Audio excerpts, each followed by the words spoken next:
السلام عليكم ورحمة الله وبركاته. أخبار مثيرة ومدوية مساء اليوم. قائمة الأهلي في كأس العالم للأندية بالأسماء، وماذا يحتاج محمد صلاح لحسم جائزة الحذاء الذهبي.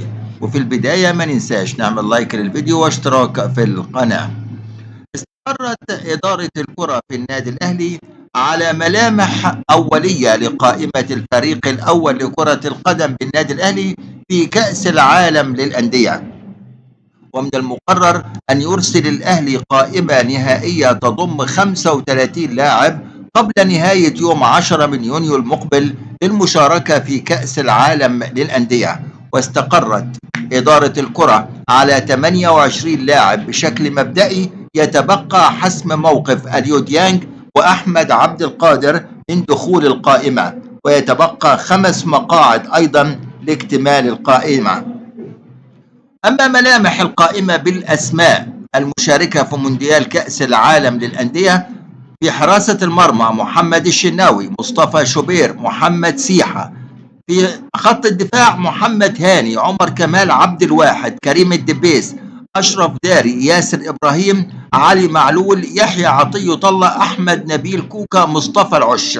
في خط الوسط مروان عطية، عمر الساعي، عمرو السولية، إمام عاشور، طاهر محمد طاهر، محمد مجدي أفشة، أشرف بن شرقي، أحمد رضا، حمدي فتحي، محمد علي بن رمضان، محمد عبد الله. في خط الهجوم تريزيجيه وحسين الشحات، أحمد مصطفى زيزو، وسام أبو علي، جرادي شار. كل التوفيق إن شاء الله للنادي الأهلي في مونديال كأس العالم للأندية في الافتتاح، مباراة الافتتاح أمام فريق ميامي الأمريكي بقيادة ليونيل ميسي. ماذا يحتاج محمد صلاح لحسم جائزة الحذاء الذهبي الأوروبي؟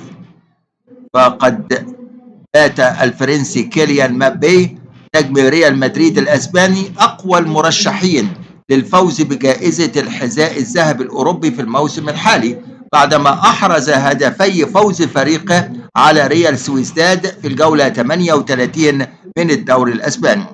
وارتفع رصيد كيليان مبابي إلى 31 هدف في نسخة الدوري الأسباني، ليتصدر قائمة المتنافسين على الحذاء الذهبي الأوروبي برصيد 62 نقطة بواقع 31 هدف.